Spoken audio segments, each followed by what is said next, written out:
Hello my friends, this is Jeannie. Welcome back. If you are new to my channel, welcome. In this video, I am going to catch you up on where I am in terms of the progress on my second Wizard of Oz journal.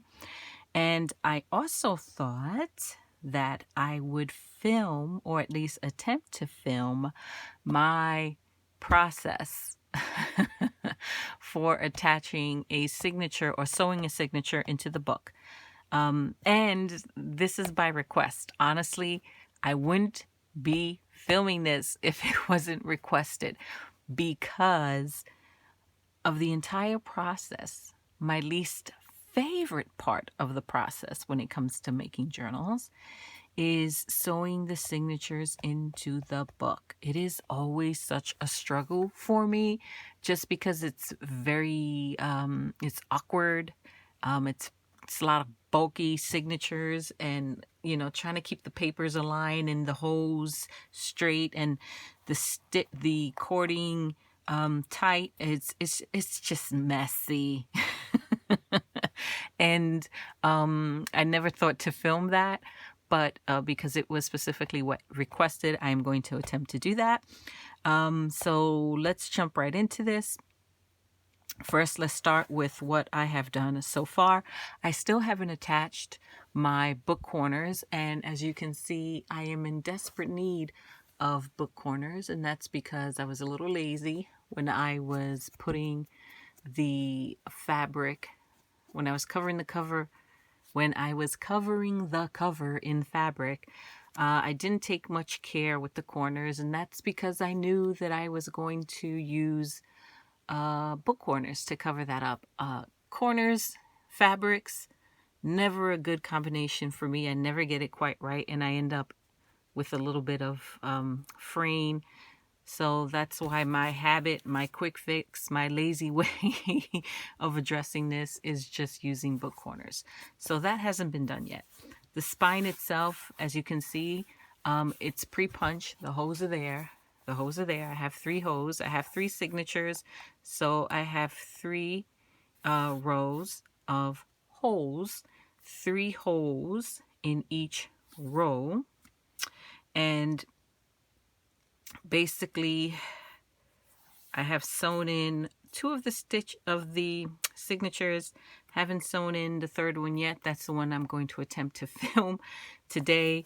I did not use eyelets for these particular hose. That's something that I have been doing. I've probably done it with my last 2 journals. Yes, I did it with the Pink Peppermint journal, and I did it with my last Wizard of Oz journal. I'm not going to do it with this one, only because my intention, once these signatures are sewn in, is to use some lace, maybe this lace, to cover up the spine, or kind of create a nice decorative element there and just make it look a little cleaner. I don't always do that, but sometimes I do. It depends on my mood, and this time I want to cover up the cord instead of leaving that exposed. I also need to, and truthfully, I probably should have done that before. I'm just realizing I did not make the hole near the top here for my ring so that I can hang my book or my spine jewelry, but that's okay because that's an easy fix. I can always use an awl. I can always use this little Sharpie tool here to make that hole. So something I need to put on my cleanup list. Let me show you the 2 signatures that I did sew in. So here is the first signatures. It is the first signature. 2 of the 3 are in. She's pretty bare. I have not embellished the signature as of yet, and I'm breaking my own rule. I normally embellish signatures before I sew them into the book, but for whatever reason, I decided to completely go out of order. That was just the mood I was in. I was in a sewing kind of mood, and so I sewed the signature in without embellishing it first. That might be a little more challenging down the road, especially if I want to stamp any of these pages. My feeling is that I'm not going to do much stamping in two of the signatures. I'm not going to do much stamping in the first signature or the third signature, and that's because I did a lot of stamping in the second signature, and I'll show that to you in just a few. So, and if I do decide that I'm going to do stamping, I'm just going to have to figure that out. I'm going to have to figure it out. I certainly didn't make it easy on myself, so I earned that struggle. I brought it upon myself. So again, I would remind you that if you're going to stamp on any of your pages, do your stamping before you sew in your signature and make your life a lot easier than I made mine. So let's do a quick flip through of this signature. She's pretty bare. She's naked. No pockets yet. Pockets will be easy to add at this point because you're talking about just cutting down paper and adhering it. I'm obviously not going to do any sewing. At this point, it's going to be gluing or stapling. So that's an easy thing to do, whether the signature is sewn in or not. So here she is in her pure naked form. That is the first signature. Let's do a quick little flippy of this. I think she turned out really, really cute.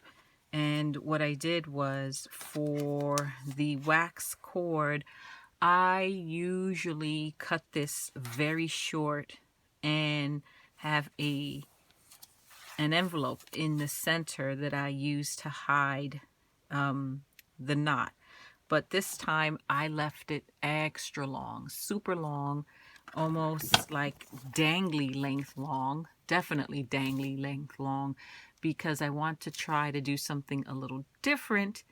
I want to add some little dangly charms that can hang from the bottom of the book. So instead of the normal length wax cord that I cut for my signatures, I added some extra length. Normally when I'm determining the length of the cord, I do 3 times the height of the signature. This time I did 3 plus an extra 1.5. So, and it was rough. Once I got one piece, I cut 3 equal lengths of that same one piece because I knew I would have. Or I should say I cut 2 more lengths equal to that one piece I measured, because I knew I needed a total of 3. So this is why this is so long. But like I said, she's naked. But I'm very happy with what I have so far. I used some of that avocado dyed paper that I purchased from Etsy. This is some of my own dyed paper using food coloring. Okay, and the front and the back are huge pockets, and then I just added some lace on the top just to kind of break it up, add some interest and some texture. Now this center signature is a total, or was a total, experiment for me. I have never done anything like this before for my journals. What this is an altered file folder. This is a file folder that I altered to create almost like a mini journal within a journal. This cover is made from, once I cut down the file folder and I got the measurements that I wanted, I knew I wanted to use some fabric that I recently got from Pretty Pink Cottage. She had this beautiful Wizard of Oz, and this is the original movie themed fabric, and I got a big piece of it, and it had all sorts of beautiful scenes on it. So I blocked out some of the scenes, cut the fabric, took that fabric and glued it onto some 110 weight cardstock. And this is, of course, after I cut down the cardstock to the measurement that I needed to perfectly fit my cover. I then took the fabric, glued it onto that cardstock. Here's just another square of the fabric that I had left over that I can probably use for another project. But isn't it beautiful? Absolutely beautiful. This was one of the images on the fabric. This was one of the images on the fabric. And also this was one of the images on the fabric. So what I did was I used 110 cardstock, cut it down, glued the fabric onto the cardstock, and then glued that panel onto my file folder. It was just the easiest way for me to deal with the particular style of signature I ended up with. I really was intent on just using one file folder to create this signature because of the measurement of my book. It didn't really leave me a lot of alternatives in terms of layout, you know, how many flips I can have. Basically what it came down to, I had just enough file folder to make to basically cut it and fold it up to create two pockets, right? Here's one pocket right here, to create one pocket here and create one pocket here and have these two little flip elements. That's as much as I can make with the one file folder. So I didn't film that process, like I said, because I've just never done it before, and I didn't think it would, honestly didn't think it would turn out well, but in this case it did. I'm very happy with the way it turned out. It's very sturdy. And I also have this ribbon to tie the book closed, and let me finish showing you what we have here. So there's this beautiful image in sepia tones of Dorothy and Toto. And then when you open this up, you have this tiny little flip element here. And this is not completely decorated yet, but this is just something cute. I don't know how practical this is. But again, because of the measurement of my particular journal, I didn't have a lot of excess to work with once, you know, I created the cover itself. I think I'm going to try this again in a smaller journal so I have more options in terms of how to cut and place some of these flip elements. I don't know if any of this is making sense, but end of the day, I just love the way it turned out, right? So that is the cover. That is the pocket on the inside. These are all the pages, and these are just blank, naked. This is truly meant to be like a mini writing diary or journal within the book. So there will be no pockets. I might add some texture, maybe some pieces of fabric here and there just for interest, but no pockets, no nothing. It's just going to be paper like this. And also it's a good spot for me to put all these beautiful papers that I have in my stash that I admire. And I just love the way it turned out. I used my graphic 45 stamps throughout the book. Love the way that turned out, my goodness.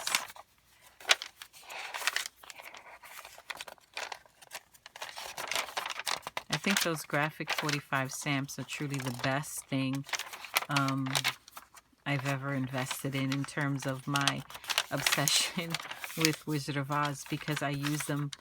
I'm finding myself using them over and over and over again. So that is the center signature, right? And it has this little pretty tie just to keep that closed, keep it private. It's also really pretty when you close the book. It'll stick out like that. Isn't that pretty? Okay, and I'm going to attempt to make something similar to this at least one more time. so that I can get comfortable with the process. And once I get comfortable with that process, I will go ahead and film it and share it with you, because this one was really a lot of MacGyvering, kind of just making things up as I went and changing the plan over and over and over again, because it really wasn't working out the way I had hoped. It wasn't as easy or as straightforward as I had hoped. And while at the end it did turn out quite nice and I'm very pleased with it, I couldn't create this again even if I wanted to, because I don't know, I don't remember. That's how often I change the process. So I'll figure it out once I master it. I will share that process with you. But that's how we ended up with this signature. Now, third signature, that's the one we're going to attempt to sew in right here, right now. So let's try this. Let's try this. So I have my 3 holes punched, and what I do is I have templates. I'm not going to go into the process of how I make my templates. If that's something you would like to see, I can certainly do a separate video for that. But I use my template to mark the holes, and then I went in with my crocodile and pre-punch the holes. That just makes it easier in terms of attaching the signature, because I don't have to push my needle through the signature or the spine of the book. My spines are pretty dense. You've seen how I construct my covers. They're pretty dense. I couldn't imagine trying to push a needle through that. I'd probably break the needle, hurt myself, and just get super frustrated. So I pre-punched the holes. So once the holes are punched, now I have to get my signature ready. The way I get my signature ready is a couple steps. First thing I do is I go through the book and I make sure that all of the pages are facing the way I want them to, that they are placed, because not all my pages are cut the same height. Some are short. They're all different size papers in there. I flip through the book, make sure everything is positioned where I want it to be.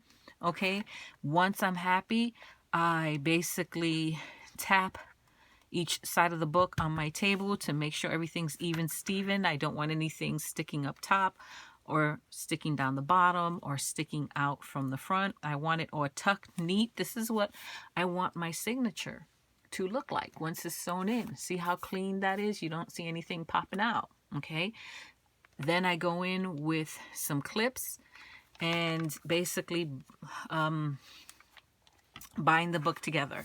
So this is my center of the book in this closed position with everything nice, neatly tucked. I use these pins, these clips, to basically, and I know I overkill with the clips. I put one on the top on each side, one on the bottom on each side, and then one on the front, one on the back. This is going to keep my pages together and keep them from moving as I fuss and punch and pierce the papers and get them ready. The last thing you want is your paper to shift while you are making your hose. It's going to make for a very wonky signature and a very frustrating process. Then what I do is I just, once everything's nice, tight, and bound, and these clips I got at the Dollar Tree. You see these clips all the time. I usually find them near the checkout.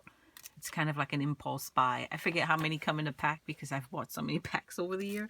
But it's well worth the $1. I think you get maybe 6 of them if I remember correctly. I'm pretty sure you get 6. Then I find myself a big old book. You can use a phone book.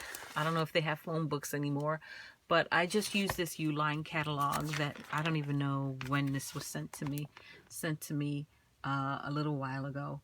It actually wasn't even sent to me. It was sent to my husband and his business, and I snatched it from his office. And what I do is just I open to the center of the book and I stick my signature right in the middle.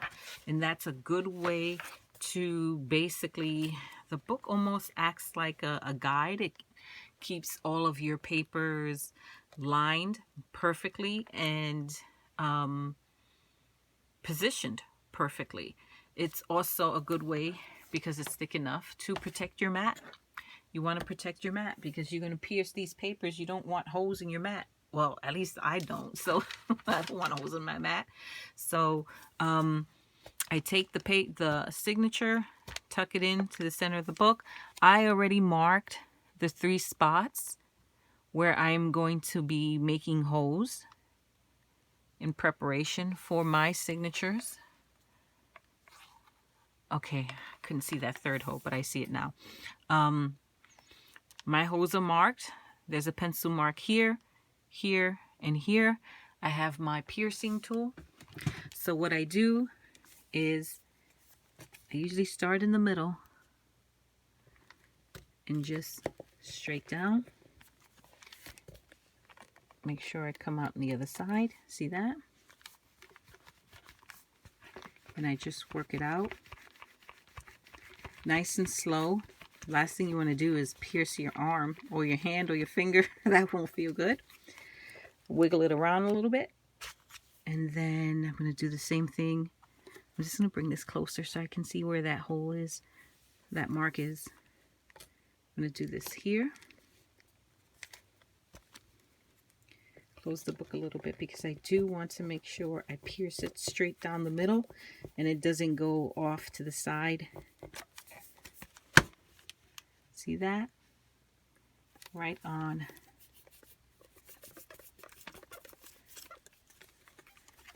The fold right there, and I'm going to do the same up here.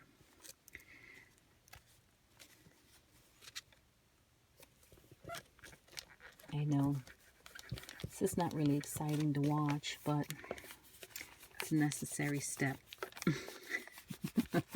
And my least favorite, might I add. Okay, so we got that out. We have our 3 holes pierced. I'm going to move this catalog out of the way. Okay, and now I have my thread. I have my journal. You want to make sure your journal is oriented correctly. Last thing you want to do is sew in your signature upside down. Would be no fun to have to cut it out. Lucky for me, I've not sewn anything upside down yet, but it's only a matter of time before I do. I have this super long needle. I honestly don't know the official name of this type of needle. I've had these types of needles. I call them doll making needles, but I don't think that's the technical name for these things. They're just these super long, thicker needles, obviously not intended for sewing, more for, I think, specialty type projects, at least in my craft room, like doll making, when I have to attach, when I have to embroider my doll's face, or add an eye, or create a nose or an eye. This is what I use. So I don't know the name of this type of needle, but you can see it's not a standard size needle. If you know what the official name of this kind of needle is, I knew at one point, but I just don't remember anymore. Definitely drop the information down below. Help each other out, right? So I am going to thread this needle. Easy peasy. Take my signature, and this is where the struggle begins. So for a 3-hole pamphlet stitch, the first thing I do is I start by going in through the inside of the signature into the center hole like this. And my signature is going to be very loose at first, and then I will tighten it. But it's going to be loose because I need it to be loose in order for me to see and, you know, manipulate and maneuver the books and the signature. So went in through that center hole in the signature, continuing outside the center hole on the spine. Now what I'm going to do is come up and go into the top hole right here on the spine. And this is where the fun begins, because now I have to try to match this. I have to try to match this with where I put my hole inside. So this is where the maneuvering and the playing around happens. Oh, there it is. Perfect. I'm going to come back up through the signature, this time through the top hole, right? I'm going to come all the way down. I'm going to leave a little extra of the cording here. I can always adjust the length later, but right now my goal is to just get this attached. Okay, so we went down the center, around, came through the top. Now we're going all the way down. As you see this? All the way down to the bottom hole. Bottom hole, bottom hole. And I'm going to close my book just to keep everything aligned and make sure it goes through no problem.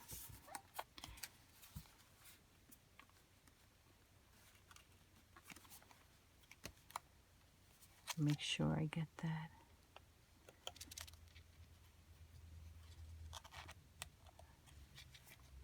Try to find exactly where I pierced that paper. I am not finding that hole, huh? Oh, there it is. Maybe, maybe.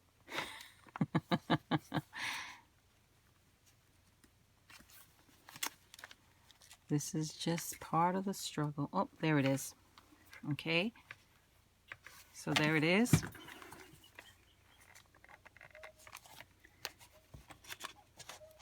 It's my cuckoo clock. And then we're going to go through the bottom hole.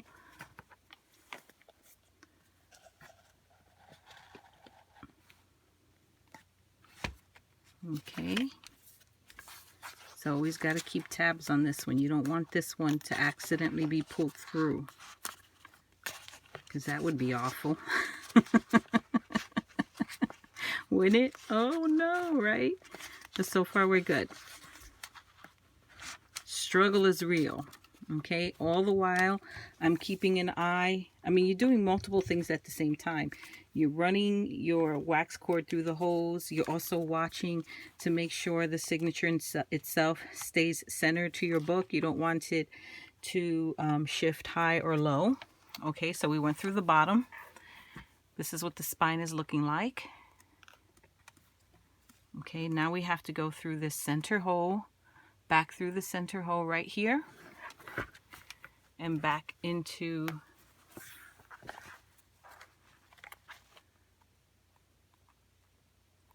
the center signature, the center hole of the signature.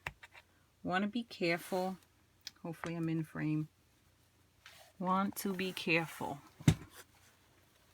not to pierce or split your wax thread.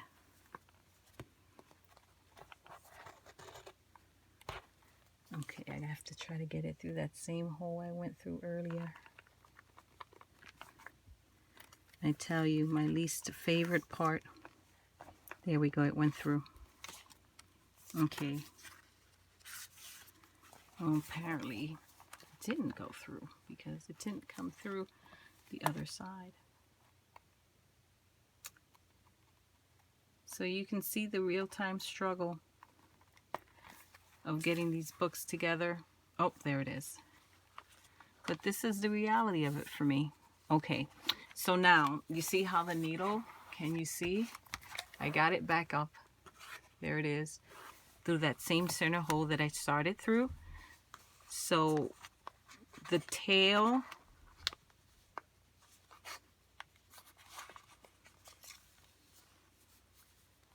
that was already there, you want that on one side of this center string, and the new tail or needle that's coming through, you want that on the other side. So basically what you're going to have is one of these tails on either end of the cord that you ran from top to bottom. Okay, and this is when we start tightening the signature into the spine.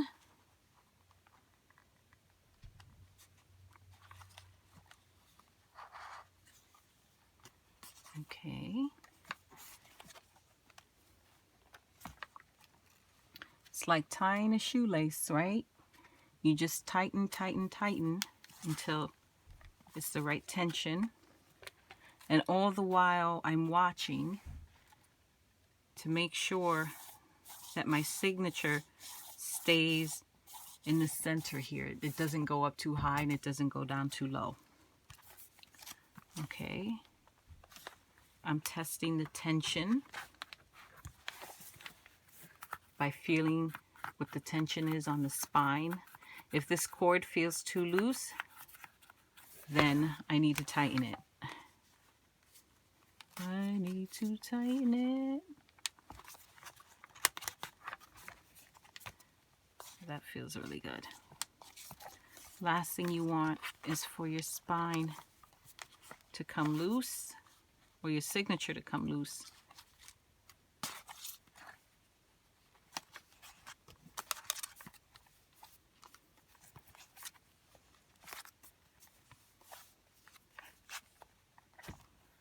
Okay.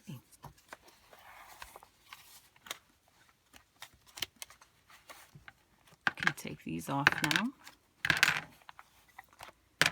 That wasn't too bad.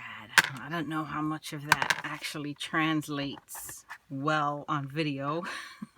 I guess I'll find out when I go back to watch this, but hopefully, like you see how this is loose here? I don't like that. I don't like that. So I am going to have to undo this knot so that I can tighten it. That's going to be fun. Oh boy. There we go.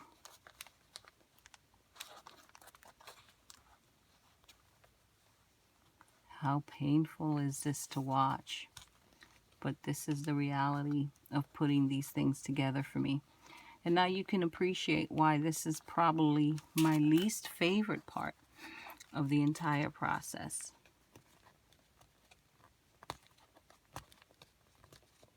I am not going to cut this, believe me. So I am going to sit here and fidget with this until I get that loose. Hopefully my head's not in the frame. Could be. It's like watching paint dry. There it is. I got it. Woohoo! Oh, and I triple knotted it too, so I should get an award for untying this for sure, for sure. My God. But there, she's loose. She's loose. She's loose.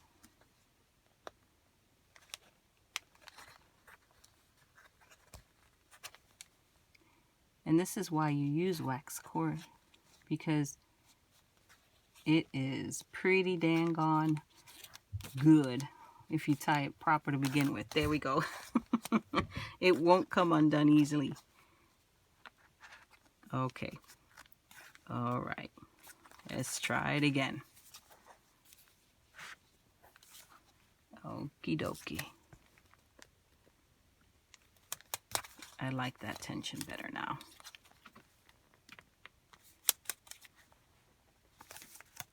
Much better.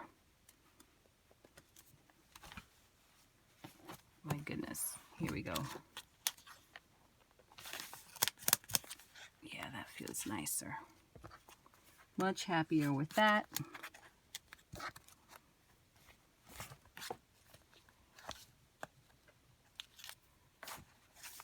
Much happier with that. Worth the struggle. Alrighty. Look at that.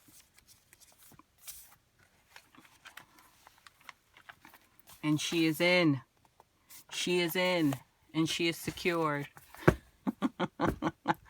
Everything's nice and even on the top. Look at those signatures, how they line up beautifully. Beautifully. There's the spine. I think The cording looks pretty neat and even on the spine, but I'm still going to cover it just because that's the look I want for this particular book. And now I have my journal with 3 signatures and some extra cording dangling on the bottom. Dangle, dangle, dangle. That I will use to add charms. So I think the next video share for this book will probably be the completed book. I'm going to continue to work on it during the work week, here and there whenever I get a chance. But hopefully this wasn't too painful, but that is really my process for attaching the signature to my books. I basically do a 3 pamphlet stitch. I go in through the first hole, out, come up through the top hole. From the top hole, bring the cord all the way down, go through the bottom hole, come out, go back up through the center hole so that I have 2 tails. Right, I have these 2 tails right here. I make sure 1 tail is on either side of the cord, that long cord that goes from top to bottom. So then when I knot it, it'll lock everything into place. I will link a tutorial or 2 down below. I think I have maybe in one of my private playlists, I saved the videos that I watched that taught me how to do this. If that's the case, I will link it down below so that you can go check it out for yourself. But that is my process. Hopefully that wasn't too painful to watch. And I definitely encourage you to do a search here on YouTube for 3-hole pamphlet stitch. You will get plenty of tutorials. Probably all of them infinitely better than this one. But I tried. I will catch you all in the next video, my friends. Until next time. Bye-bye.